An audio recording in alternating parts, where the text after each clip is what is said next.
You're listening to Beyond Damascus, the show where encounter meets mission. Beyond Damascus is aired on the EWTN Global Catholic Radio Network and across Ohio on St. Gabriel Radio. Hello and welcome to Beyond Damascus, the show where encounter meets mission. I'm going to be your host today. My name is Dan Dimite, and I'm joined here in studio with Brad Piron. Yes, sir. And Aaron Richards. What is up, brothers? You excited for today? Feeling good. Oh, it's so good. Hey, if you're joining us for the first time, this is the podcast where we engage in critical questions that you, our audience, ask, and then we spin these questions to talk about how we can also go on mission. So what we're going to do is we're going to throw a question out. We're going to give our 2 cents on the answer to that question. And then we're going to close with a mission momentum, how we can take that question and those answers into the momentum of our week to live a life on mission. Hey, you guys feeling like missionaries today? Feeling pretty missionary. Aaron, you? That's the dumbest question ever. How do you feel missionary? I woke up feeling missionary today. Close your eyes and ask yourself, am I feeling missionary today? And see what the response is. Hey, Jack, how's that question coming? The other question. Wait, what? Yeah. No, wait. I thought that was the question. That was, are you feeling missionary today? That's today's question. No, Jack, could you please enlighten us with the wisdom of our audience and give us a great question? How do I live in the tensions of my desires and God's will? Oh, that's a good one. So how do I live in the tensions of my desires and God's will? Dun, dun, dun. Okay. I think I'll take the first step at it. Oh, did I make both of those? That's left-handed. That's a finger roll too. So 2 cents are now in the mission jar. I love this question. I think any of us who have lived a life that's oriented towards the Lord realize that there are times in our life where we find desires that might not be aligning with what we've been instructed are God's desires. And I was really impacted early in my conversion in reading a book by Dr. Ralph Martin called The Fulfillment of All Desire. And amongst other things, the book just points to the fact that God is ultimately the fulfillment of all the desires of our hearts, even the ones that are misaligned at first, right? And so I guess when I hear this question, if I were asking it, I think a tension I might have is okay, so I'm seeing these desires I have and I'm pursuing them, and I'm not sure if ultimately God is the author of those desires. Well, what we can be sure of is God is the author of whatever is under all of our desires, because what's under all of our desires is God. And I think in our Christian experience, sometimes we, in fear of sin, will teach people that we need to just do away with desire, right? So, hey, abdicate all desire, set it to the side, and just pursue the intellectual life and relationship with God that understands he's the way and the truth and the life. But in Dr. Martin's book, I love that he points to the fact that no, go deeper into that desire. The surface level desire might be the thing that you're thinking is not in alignment with the Lord, but he is under it. So keep pressing. So if you're finding yourself drawn to something that you don't want to be drawn to, ask why you're drawn to it. Find what the impetus is for you pursuing that. And ultimately, if you go deep enough, the answer to that's going to be God. So I would answer this I guess I would answer the question specifically. So how do I live in the tension, between my desires and God's will? I would say recognizing that God's will is for you to find the depth of those desires. So the way to live in the tension is to press deeper, not to rid yourself of them when at surface level they don't look in alignment with God. I love that. Aaron, what do you think about Brad's 2 cents? I think that's awesome. As I hear this question, I'm having a hard time even just taking this outside of my own personal context, right? That is you have to remind yourself of that. I have to remind myself of that I'm stuck in this moment right now where I am struggling because my reality, my expectation for what God promises isn't lining up with the reality of the moment and what I desire from it. And we need to realize that my desire, rightly oriented, actually does align with God. So if there's a misalignment, something's got to change, and that thing has to be me. And that's just a great invitation to remind ourselves of that. I think sometimes in prayer we can we can think our bad desires shouldn't be talked like we shouldn't bring those to God. And I think it's so beautiful when we bring like the subject of prayer is our thoughts, feelings, and desires. And so even if my desire is something disordered, right? Like if I desire, That's great, Dan. so like I can actually bring that disordered desire to God and say, God, why do I have this? And it's exactly, then God, he starts speaking to us in that disordered desire. And he says, you have this like, because you want this. And then because you want this, and because you want this. And as you're saying, Brad, the end of that questioning with God is always going to be clarity. And it's at the end of that questioning actually where the power and the healing is, right? Yep. That and God doesn't, I think sometimes we think of God's will as this like external thing I have to do. Like Paul says to the Thessalonians, this is God's will, your holiness. Like God just wants you. He wants a relationship with you. So like what all of these desires that you have, he like the end is just so that you talk to God about them. And so that you can have union with him and relationship with him. And so whether that you think they're good, whether other people think they're good, like what they are there. Now bring them to him and have a conversation. Yeah, and if you press like into them enough, the ones that at least I hear all the time when I'm walking with people is if you're pressing deep enough, you're going to find I desire relationship. Yeah. I desire greatness.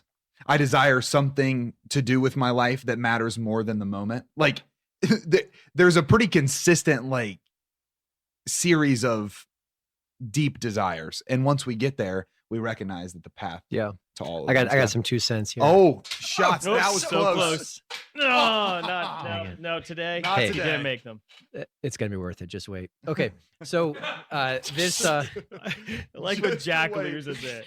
The laughter from outside the shot. There will be a day where I make everyone. I'm keeping a tally of how many times we can make Jack laugh on the show. I've got 2 so far. Just FYI. I have probably 0. That's I'm 3. working. 300.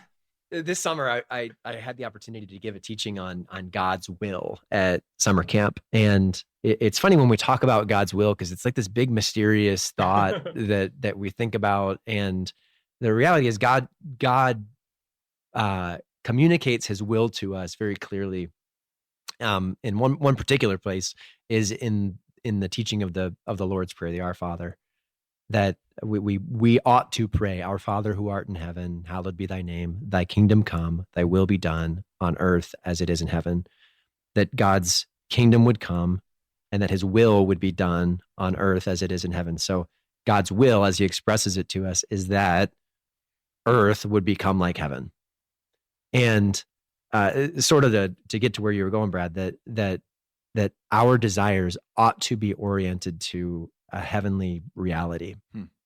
And each of us can kind of imagine what we believe heaven is like. But when I'm asking, like, how does my desire for this thing fit into God's will? The answer can be, well, what does that thing look like oriented toward heaven? Right? When I think about my finances and the anxiety I have for my finances, my will is that, I'll do something extreme that may never happen, right? My will is that I would be a millionaire missionary, right? God, what do my finances look like in heaven? I'm not going to be poor, but I'm not going to be attached, right? That there's going to be a reality that I've got I was praying about this a number of days ago, that when I think about my experience in heaven, like that I'm overcome with a joy and a peace and a satisfaction of realizing that I can rest confidently in God, that my relationships are going to be oriented toward God. And I think the fruit of that, when we adopt that perspective, is that tension between my desires and God's will begins to diminish as I let go of those things that I'm attached to. And I think that perspective toward detachment in life, it's a really healthy thing. Yeah, I like that perspective a lot, because I think that one of the shames of the generation that we're in is we've lost how amazing heaven is. Like we've like made heaven boring. And I think that like if heaven's the end of what we're made for, like what is it? It's God's will perfected, right? Like it's us fully alive. It's us fully engaged with the one who created us. And sometimes when we talk about heaven, it's just kind of like, well, it's where good people go and you just kind of exist there forever, and it's life here perfected. And we don't even know how to comprehend that. We don't know how to understand worship and orientation to God the way that it'll be in heaven, but pushing towards that heavenly reality now, like what can we engage in right now that would be as adventurous as heaven could be? I just think we have to start reshaping just what people think of when they think heaven. It's not Casper the Friendly Ghost floating around for all of eternity. That's actually all I've been thinking heaven was. What? Can we talk after the show to make sure we real? You're the exact one I was thinking about. I was like, Dan I just has keep made praying. heaven I can't boring. wait to be Casper. Dan's like, I cannot wait to sit down and just be there for all of eternity. I always like the guys, the really fat ghost in Casper that was able to eat a whole bunch. Yeah. That's what I was thinking Ghostbusters. Oh, that was. Is that Ghostbusters? Yeah, I was like, that's not yeah, Casper. yeah. But What's that so ghost? maybe So when we diminish heaven and the glory of heaven, the result is we elevate the earth. Exactly. So like we're like, oh, heaven's not that great, and because heaven's not that great, well, I need to live everything now. Yeah. And we start panicking. Our and earthly desires take precedent instead of our heavenly ones. And so then our earthly desires, I think, become so big and so urgent, and they almost start to become Lord as opposed to Jesus being Lord. And I think what you're saying, Aaron, is so profound, is that sometimes these desires, like I'm like, oh my gosh, God doesn't want this for me. And like we start thinking about his will in tension or at war with our desires. But like Brad, you were saying, no, just go deeper into those. I think Aaron, you're saying go wider. So like when you go deeper, you find relationship with God. When you go wider, you realize your desires are a little fickle. Like sometimes like our desires are just they're carnal, they're fleshy. Like you really just want things that are fading. And even if they're good desires, so like even if it's like, man, I really want this relationship to work out. Do you realize that relationship has an end date, right? Like that everything, in view of the grandeur of God, the things that we desire in life are pretty small and insignificant. It's all rubbish, if you will, as Paul says. And so I think that's awesome. I love that. All right, my 2 cents. Woo woo. All right. Okay. What do I want to say? I think God loves your desires. Like whoever's asking this question, like he planted those desires in you and he's fascinated by them. I think if we think about God the Father as a father who loves his children and looks at his children with fascination, my kids, like they're each different. And I'm fascinated by the things that they're passionate about, right? Like my 2 youngest daughters, they are just like arts and crafts, and like they're always just building and creating, and it's just beautiful. And when I see those desires in them, I want to magnify those desires. So I want to pull them out. So God, I think, God doesn't want to destroy your desires. He's fascinated by them. He loves them. And when he sees them, he sees his image and likeness, his own image and likeness manifested in and through you. So I think we can look at what God wants to do with our desires when they seem at war with or in tension with his will for your life, is he wants to transform them and do something even more beautiful. So you see Peter and James and John and Andrew, the Lord, his call, when he called them to himself, he said, no longer will you be fishermen, but fishers of men. And they no longer stopped. Like, it wasn't like, hey,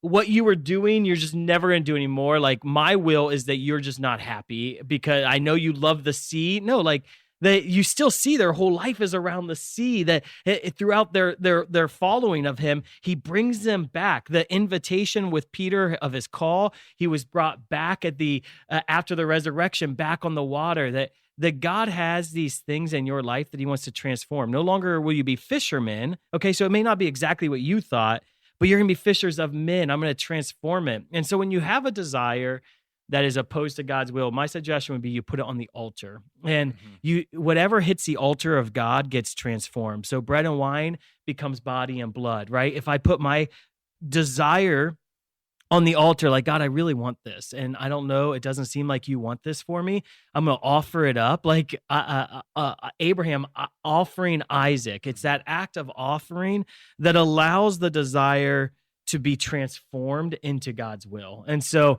the two may not be opposed, they may be together. And I think this question too, I think a lot of times the desire may be like for healing, right? Like, my mom is dying of cancer and I desire that she be healed from cancer, but that my mom's not actually dying from cancer. This is an analogy. I desire that she be healed, right? But it may be God's will that she not be healed in this earth, right? And so if I lay that desire on the altar, then God's able to transform us. So I start seeing healing from heaven's perspective, right? And I love what Paul says to the Romans, right? He roots us in the Father, and he says, "For you did not receive a spirit of slavery to fall back into fear, but you received a spirit of adoption through which we all cry, Abba, Father." The Spirit itself bears witness with our spirit that we are children of God. And if children, then heirs, heirs of God and joint heirs with Christ, if only we suffer with him so that we may also be glorified with him. So the beautiful thing about Christianity is suffering is transformed into resurrection. Suffering is transformed into glory. So no matter how bad God's will may look, like it may be God's will that the cancer isn't healed and that your mother passes. But the beauty of the gospel is that that suffering is transformed into resurrection. And only in Christianity do we find that kind of beauty. So wherever there's tension between God's will and your desires, I think just ask God, how do you want to transform this so that I see it like you see it? Mm-hmm. I think the bridge there is trust, right? I think sometimes when we find ourselves in a tension between our desires and God's will, what we'll presume is that he might have desires that are antithetical to mine. Like they're like, he doesn't want what's good for me. He doesn't want what's good for me. Yeah. Exactly. And I was thinking about your analogy with the altar, which I think is awesome, because I actually go to that whenever I'm walking with someone in discernment. I'll use the altar image a lot, because on the altar, one of two things happens. The altar, it's either burnt up or it's multiplied, right? It's burnt up or it's multiplied. We can see that even in like the candles in the Eucharist. You can see it in the Old Testament too. Like that's what's happening on altars, and both are pleasing to God because there's an offering. An offering's made, and what happens to the offering, we can entrust to God, and whatever happens of it will be pleasing to him and will be for our betterment. That offering, for me to be detached from it, if it goes away or goes into something different, I can trust that God is in it for my flourishing. So that's okay. Yeah. If it multiplies, and you can like imagine, like if you're listening and you're discerning vocation or something, imagine that in the same light, right? I'm in this relationship and I'm not sure if I'm supposed to, well, put it on the altar. Like, how are you experiencing it with the Lord? Is he drawing you further in, multiplying it? Is he pulling you back a little bit? Okay. Well, we can make decisions on that because we can trust that he's in it for our flourishing, you know? Amen. Beautiful. Got anything, Aaron? I'm ready and raring. Ready. For some mission momentum. Can I throw one thing before we go there? No. You've already given 2 cents. You've given 2. It's not called 3 cents. I know, but I'm gonna pull one out. I only put one in there. The one that Aaron didn't make. Yeah. Okay. Great. That's fine. I was thinking about the concept of desire as well, and I think that we have allowed ourselves to define God's desires from ours instead of ours from his too. Like, take the perspective of like, what does God desire for my life? Lord, help shape my desires to match that. I think a lot of times in our Christian walk, we can just be like, I really hope God has the same desires I have. I really hope his heart is the same as mine. And if we make that prayer instead, God, give me your heart for me and for those around me. Help my desires be yours. Like, we'll find more success in that prayer than, God, I really hope your desires are mine. Make mine yours instead of like, make yours mine. That's super good. That was definitely a new 2 cents, but it was a good 2 cents. If you're angry and bitter at Brad for adding an I think they're excited. 2 cents, put some comments if you're like, this edified my whole life, and Dan needs to allow it to happen more. I'm just kidding. Yeah, no, it's conformity. I mean, it's not about conformity with the will of God. It's about uniformity with the will of God, which is beautiful. Okay, mission momentum. Who wants to share their mission momentum? How you're going to take this question into your week on mission this Good. week. Let me jump on it. So our creative team here at Damascus, we're reading a book called The Practice of the Presence of God by Brother Lawrence. And it's an incredible dive into what can happen when I orient my life around uniformity, around uniforming my will to God's will. And the beautiful way that Brother Lawrence identifies like the key to this happening is just orienting ourselves from a standpoint of, God, my my reason for doing what I'm doing today is out of love of you. That my love for you would actually motivate my activity. Mhm. So my mission, my challenge for us for Mission Momentum today, for this week, is to pause your day anytime you can bring this to your mind and ask myself, okay, why am I doing this next thing? Why am I going to make this phone call? Why am I stepping into this meeting? Lord, I'm stepping into this meeting because I love you. Lord, I'm entering into this phone call because I love you. I've tried to incorporate this into my own leadership here at Damascus, that sometimes we have opportunity to open our meetings in prayer. I always like to begin our meetings in prayer that Jesus, we love you. Mhm. That this is the rooting statement. And if we can foster that consistent motivation of love of God, that all of a sudden those things that would draw us to love my own things, to love my own desires, to love the things of this world, will begin to fade. It's so good. It is good. There you have it. There you have it from Aaron Richards himself. My mission momentum is going to just orient around this idea of desire. So with the desires that we have, I would encourage all of us included, this week, permitted that it's not sinful, right? If there's a desire that you find on your heart, I want to like encourage us to engage that desire and welcome God into it. Because I think sometimes we can even find them to be foolish. It's like, I desire ice cream today. It's like, okay, eat ice cream and celebrate with the Lord. Like, I just think sometimes like we can see how interested he is in the things on our heart when we welcome him into these little desires that we have. So this week, a desire that you would usually question or ask if it was too childish or if it was really necessary, actually engage it this week and welcome God into it while engaging it. And I'm interested to see just the fruit that comes from recognizing he's actually interested in the things that I'm partaking in right now, no matter how small. That's great, Brad. That's good. Okay. Mine's going to require you to talk to someone and do something in a missionary way. So there's always people we know, whether it's a family member, whether it's a coworker, a classmate, who they have impure desires. Mhm. Their desires are disordered. And so, and we see that and we can either get frustrated with it or kind of annoyed by it. I would suggest, going off of your 2 cents, your first 2 cents, Brad, that the end of all of those desires is God, that you would ask God to reveal to you what that person is truly desiring through their disorder. And so like, if it's, if they're in a impure relationship or whatever, like, what are they actually desiring? Maybe they're desiring authentic love, and whatever, pick the person, ask God to show what is their deepest desire, God, behind this action, and then talk to them about that deepest desire, right? And they may not even know that it's there, but actually have a conversation with them in some way about that desire that maybe they haven't seen or heard God speak into. I think that'd be really awesome to change someone's life. And I like it. I think we want to live a life that changes lives. We want to help people be blessed. And so that's exciting. Yep. Okay. That brings us to the end. So we just want to remind you that you've been listening to Beyond Damascus because you may have forgotten. So that's why at some point that's through why we Brad's remind multiple you. rounds of 2 cents.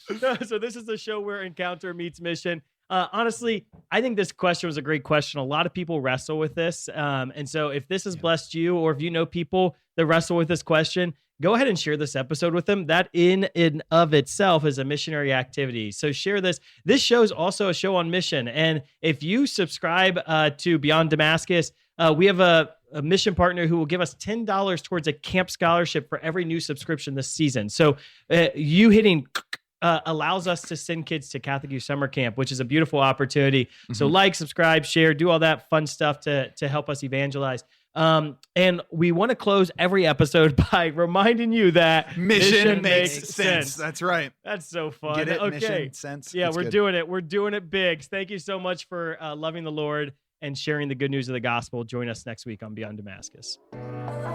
You're listening to Beyond Damascus, the show where encounter meets mission. Beyond Damascus is aired on the EWTN Global Catholic Radio Network and across Ohio on St. Gabriel Radio. You can listen to the whole version of today's episode on www.ewtn.com/radio/podcasts. or check us out on YouTube or your favorite podcast app. We will be right back after a short commercial break.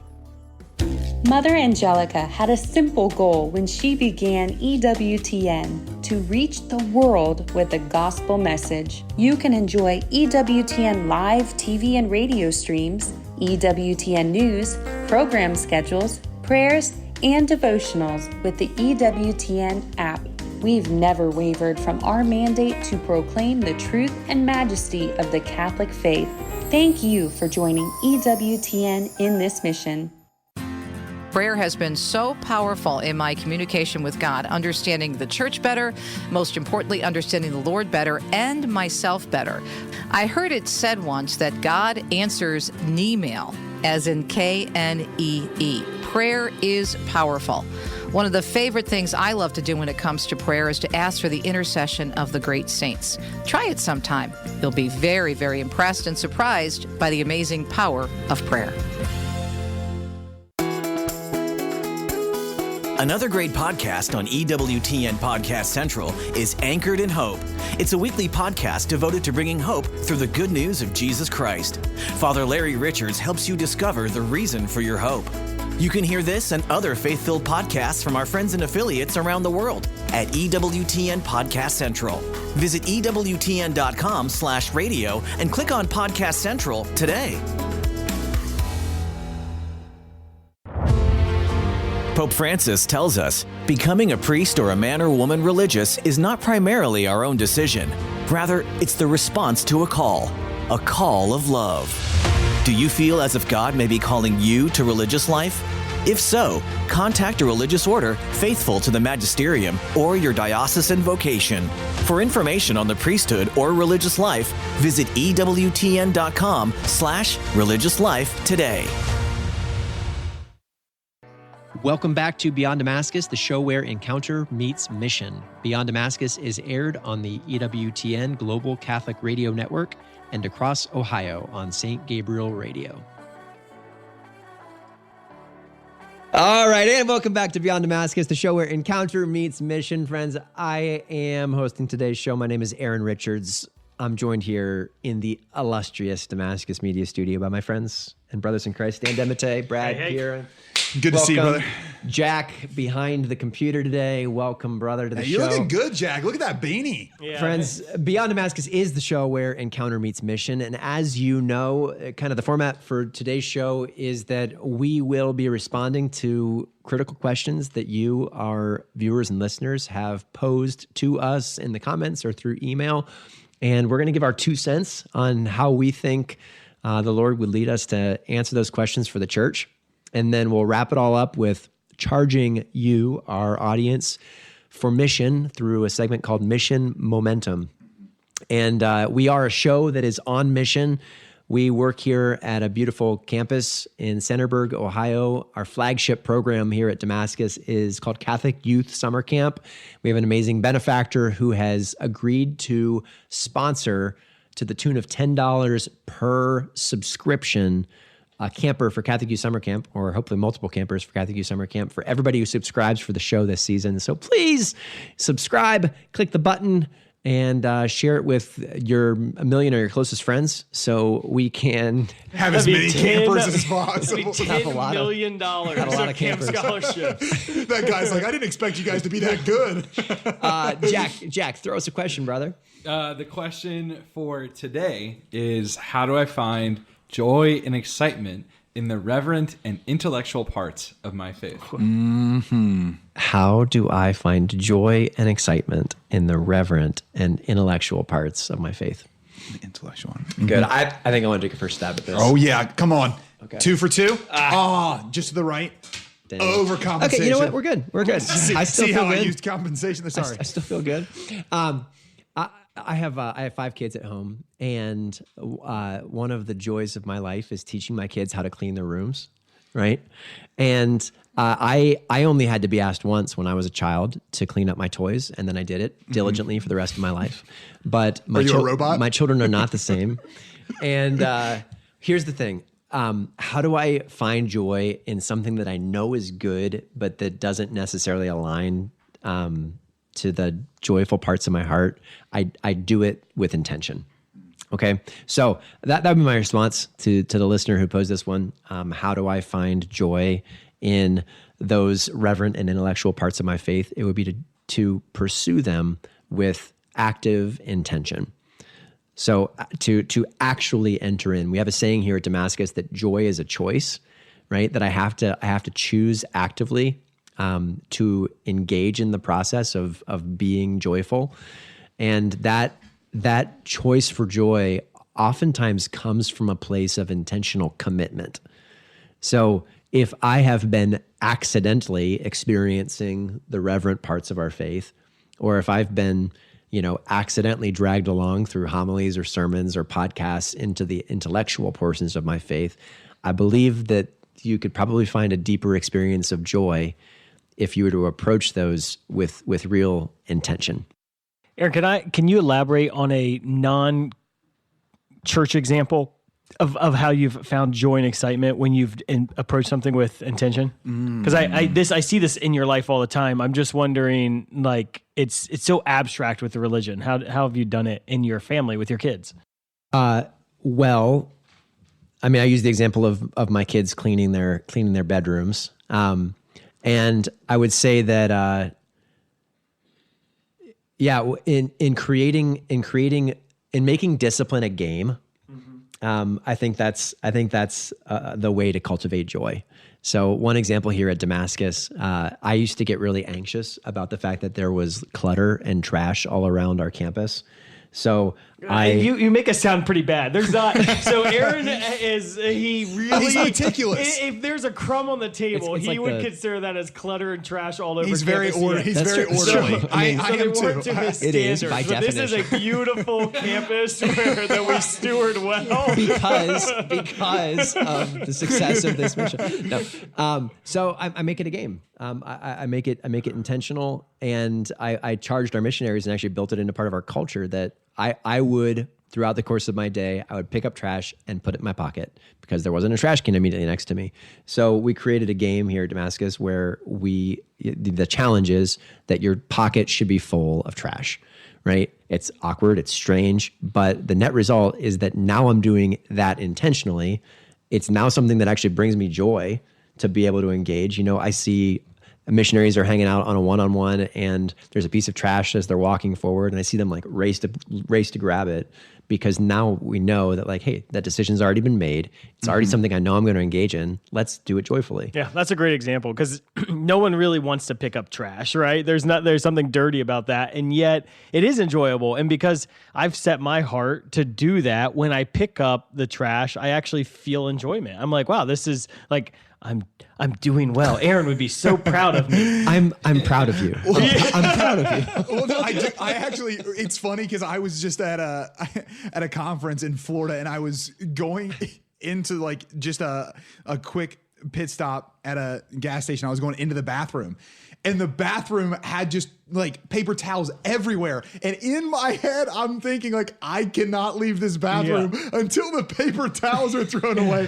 because it's been so ingrained in me. So I honor You're welcome, Brad. that culture at Damascus, you know? Yeah, so you entered into the Toilet cross plunging. to pick up the toilet paper, and in that you experienced the resurrection of a beautiful trash. This is a good bathroom. analogy, because of the joy set before you. So I think that is why you engage in hard things. Yeah. Is because the joy of the goodness of the outcome, right? Like, so whenever I'm doing something, I think this happens in the life of virtue all the time. At first, it's not something I necessarily want to do, but it's not about wanting to do it. It's about knowing that doing it is going to make me better, right? And engaging in that over time, you then get excited about the outcome of you getting better, becoming more excellent, becoming more saintly, holy, whatever the... I love it. The joy set before you. Okay, how about my that? 2 cents. Was that 2? That was 2 at Somehow one time. you keep them so tight that when it literally sounds like 1 every time. Yeah, But that's the way I roll. If you're listening to us and not watching, we throw pennies into a jar for excitement. That's what I'm talking about. We never for explained any that? kind of context. Okay, so how do I find joy and excitement in the more reverent and intellectual parts of the faith? I'm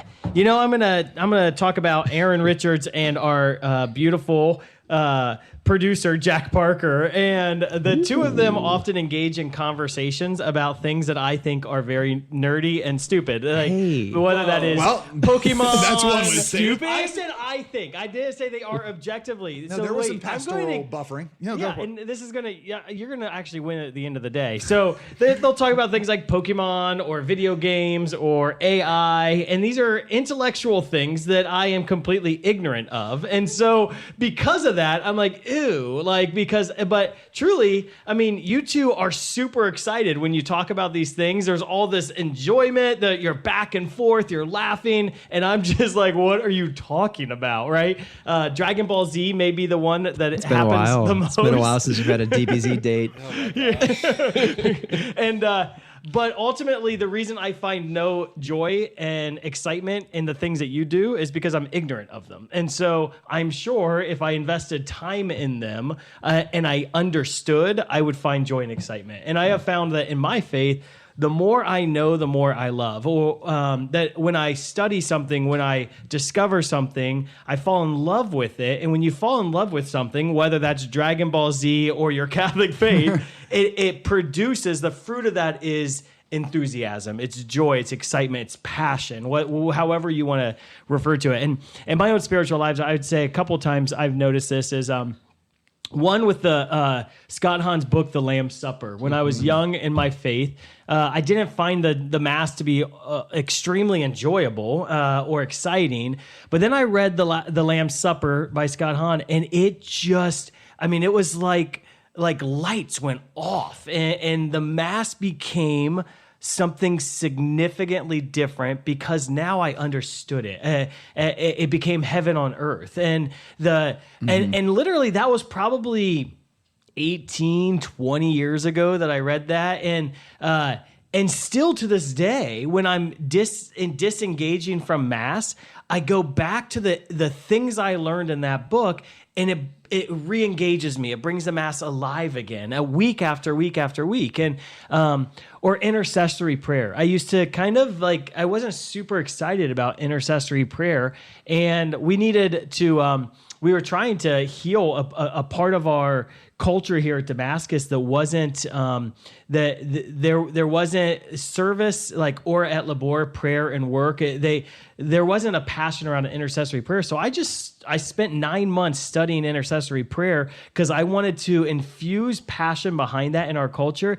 And it was in the studying of intercessory prayer that my heart just became enlivened by it. And now intercession is something I'm extremely excited about because I studied it and I learned it. And so I think often the more we know, the more we love. And the more we love, the more joy we have. And so if there's parts of the faith that seem dry and boring to you, I would just dedicate time to studying it and see if that enlivens it for you. Yeah. Well, by definition, relationship is the knowledge of something, right? The deeper you are in relationship, the more you know about that thing. And so if the end that we're made for is relationship, the relationship I have with this intellectual part of the faith, the more I know about it, that relationship is going to be not only closer and more alive, but it's going to be manifesting fruit, right? Because relationship that is most intimate produces most fruit, right? And so it's as we go in there, it begins shining out from us. You can see it whenever it clicks for you that hey, picking up this trash, it's not simply obligatory, but it's an opportunity for me to step outside of myself. You can see that, And I think, I just think that when we live like that, we know that it's a better way of living. And why would that not be true of our faith? If that's going to be true of these tasks of everyday life and so on and so forth. It's awesome. What do you think about it? I think, Dan, you gotta brush up your cultural lingo there. I know. Pokemon's I listen, I'm sorry, Aaron. Jack and I have not talked about Pokemon nor Dragon Ball Z in Pokemon's dead and gone. I can't years. keep up with you. What do you guys talk about now? I mean, The Cosmere? the Cosmere, Stormlight, Brandon Sanderson, the various AI implementations. I have no idea the word that you just said. That sounds like a different language to me. The what? The Cosmere? Cosmere? Oh, yeah, jeez. Okay. Brandon Sanderson. Do you? Well, we should have him on the show, Jack. Dan, I would lose it. but I appreciate this, and yet it brings me no joy because I'm ignorant. And so if your faith doesn't bring you joy, perhaps the you Cosmere are will. ignorant. Well, or maybe you're not in the relationship you should be within that faith. But a question on the, you had mentioned a couple times in your 2 cents about becoming alive. Like the Mass wasn't like alive to me, and I became alive in the Mass after the Lamb's Supper. Intercession became alive for me. Like, what? Can you give context? What do you mean when you say like it became alive to me, or I was alive in it? I find the word, if I could edit this question, sorry to whom asked it, I think the word excitement is a little bit a part of the consumeristic culture, that I need to be excited by something. I prefer the word enjoyable, that something is enjoyable and I can appreciate it, and in that it gives me life, right? And so am I excited at Mass? I don't think so, but is Mass intended to excite? Is the human person supposed to be excited all the time? I think our culture has led to that kind of mentality that you have to produce a 30-second clip that makes me excited. Then I'm going to go to a next 30-second clip that makes me. And so I think God wants us to enjoy life, and He wants, and in that enjoyment, I appreciate the things that God has given me in life. Mm-hmm. I like that. All right. Beautiful. Yeah, I have mine. My 2 cents is oriented around, just for those who are maybe asking this question from a place of like, I really appreciate the reverent and intellectual parts of the faith, but joy and excitement aren't something that I feel are flowing from me in the way I desire them to. Okay, let's say that. And I think if you're happy and you know it, show it, right? Like if you have found beauty in the reverence at Mass, if you found some of the intellectual parts of the faith true without a shadow of a doubt, right? Allow that to manifest in your life. Like allow yourself to be excited by that. Like when we talk about the show, we say that encounter leads to mission. When I have encountered a reverence that is otherworldly and I know it, let me help others be magnetized to that which is otherworldly. Like people aren't magnetized to robotic gestures. Okay, so let's talk about just the reverent parts of the faith. The most reverent part of our faith is the beautiful liturgy that's been passed on to us, right? It's reverence perfected. Like we're there with the choirs of angels and the saints. And yet sometimes the people I find in my life that are most drawn and most appreciate that part of the faith, the reverence that's found in liturgy, they are least likely to operate in such a way that that's true. It's like whenever you go to that reverent part of like reverence doesn't equal robotic.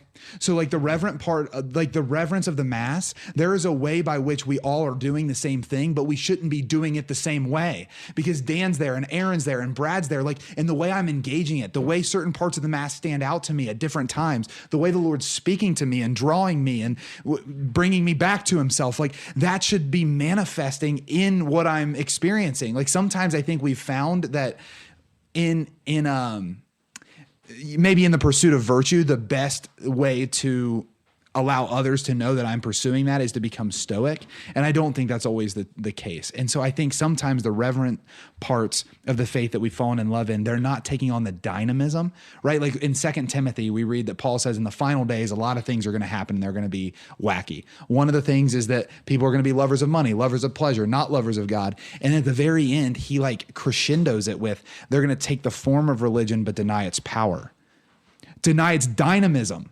Like the dynamic aspect of it, like the part of it that's manifesting, right? Like let's of course keep the form and let's allow ourselves to be dynamic in it, to experience the dynamism of it, to live the power of it. And in the intellectual parts of the faith, I would say the same way, that we had an awesome episode on just, we were discussing a little bit around the transcendentals, like the true, the good, the beautiful. At least I was. I can't remember if that was a 2 cents or we've recorded enough at this point. But like if you found that which is true, right? And then you can also see it in Jesus as the way, the truth, and the life. That might have been the context we were talking about it in the last episode. But if you found the truth, could I tell that you believe the truth by the way that you live? Like I've thought about this before, and I'll leave my 2 cents here. But if if I had a camera on me at all times, okay, let's just imagine like when I'm with myself, when it's just me and a friend, when it's just me and my spouse, when it's me and the missionaries at Damascus, when it's me on my ride home, if I had a camera on me at all times and I went up to someone on the street and they didn't know anything about me and all I did was hand them that tape and they watched the tape, would they, by watching the tape, know that I believe that Jesus rose from the dead? Or would they not? And how would they know that? And would they know that I'm living a life of holiness and mission, or would they not? And how would they know that? Yeah. Right? And because I want to live both. And you can see that, like, what would be the hallmarks of what you would look for in that video? Like, well, if Jesus is everything, then he's everything. If he's nothing, then it's nothing. So if I've claimed him to be everything, I would anticipate that person talking about Jesus some, talking to Jesus some, telling people how amazing it is when people are struggling, being a person that's in the midst of that. Like, and that's when joy is just the most important, is when we're engaging with the things that Jesus did and showing people that this is the best way to live life. Beautiful. I like that. I think the powerful, I think you see that. I appreciate the way joy is manifested here, like even just amongst our relationship, right? That Brad and I on the two ends of this table are like, whoa, whoa, like the hype dudes, and Aaron is like composed, but there's no less joy that Aaron has. Yeah, yeah. That is kind of the essence of our life. Yeah. Joy, there's not a picture of one kind of, you have to do this to be joyful. And so if it is, like, if you're happy and you know it, show it. Yeah. Like, but don't show it like Dan shows it. Don't show it like Brad shows it. Don't show it like Aaron shows it. Yeah, no. Show it in a way that's authentic to you, but joy should manifest.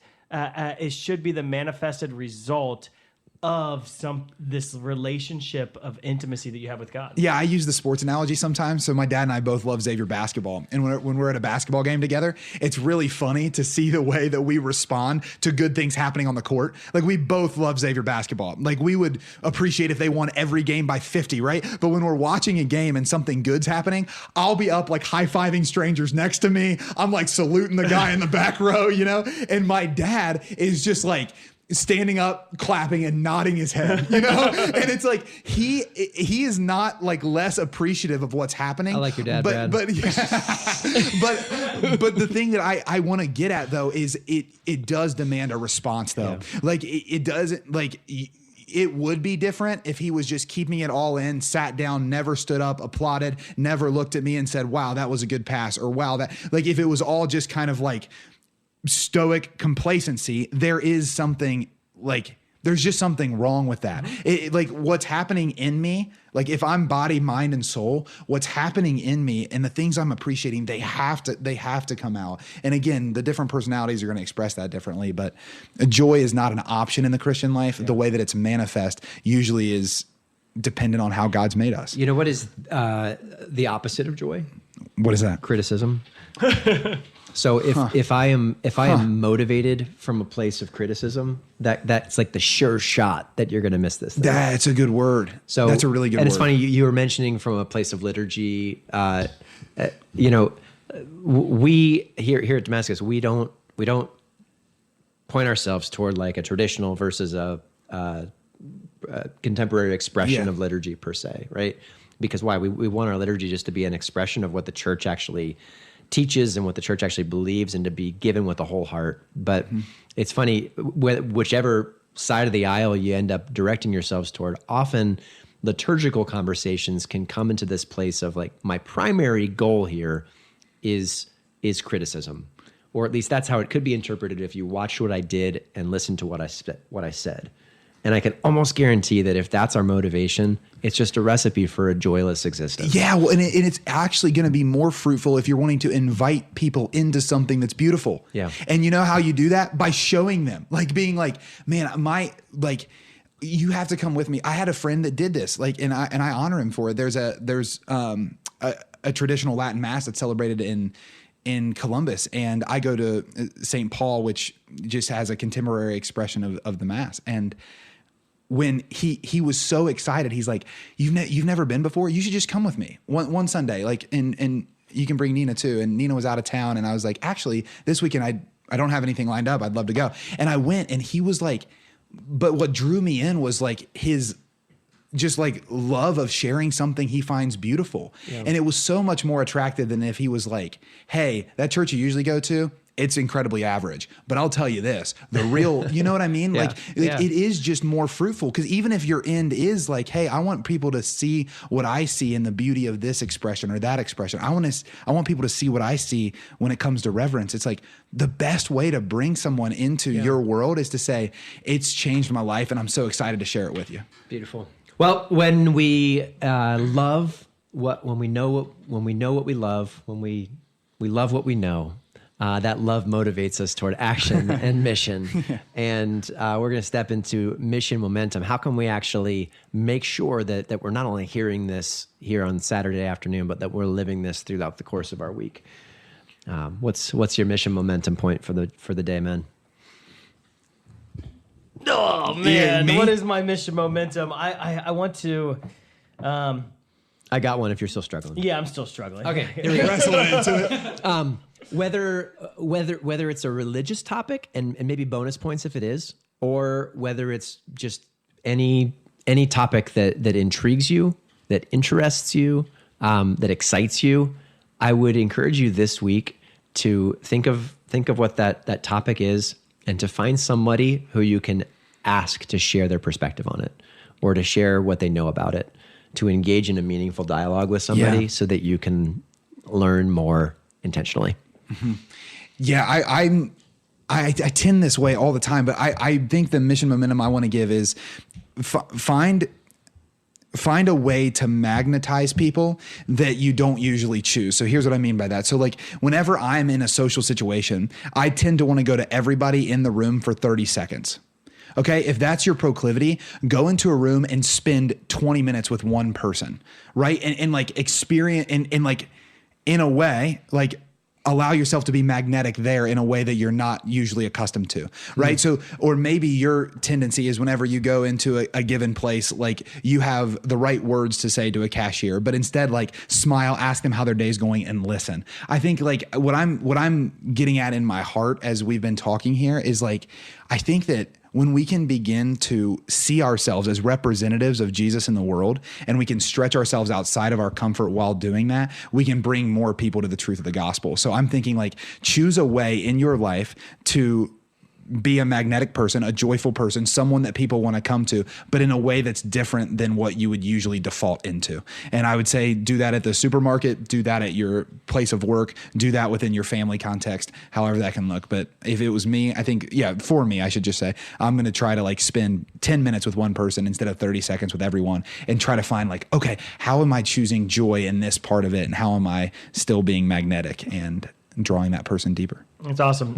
My mission momentum, I'm assuming if you listen to Beyond Damascus, you do enjoy your Catholic faith. And so you probably know some people who don't. There may be a person in your life, maybe a son, a daughter, a friend, who thinks the church is boring. And I would encourage you to enter into a conversation with them and just share with them why you're passionate about your faith. That if the faith is boring to them, but it's not boring to you, share with them what about the faith brought you alive. And that's called a testimony. And when you share your testimony with others, it brings something in. It brings something out of them. So I think just sharing our testimony with someone, but specifically, why does the faith give you joy? Why does the faith give you excitement? And invite them into that reality.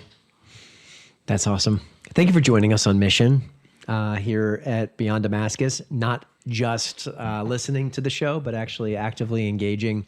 We want to continue to answer questions that are meaningful and that help you to grow in your faith. Please, if you have questions, comment in our YouTube or on your podcast or whatever however you're engaging with us socially. Contact us so that we can answer all of your questions in our next seasons. And if this episode has encouraged you or answered a question for you, please share it with somebody who you think might have a similar question or might benefit from it. once again, thanks to the benefactor who's helping to support us here at Damascus. Subscribe to the show so we can empty his pocketbook and bring more kids to camp. And bring more kids to mixed motivations. I don't even know who this is. If I did, I'd probably change my tune. But friends, it's a great joy to be with you every week, and we look forward to seeing you again next time. Remember, as always,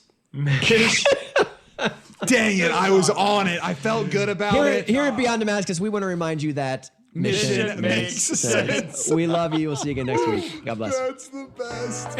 Friends, thanks for listening to Beyond Damascus, the show where encounter meets mission. You can listen to the whole version of today's show by searching for Beyond Damascus on YouTube or your favorite podcast app.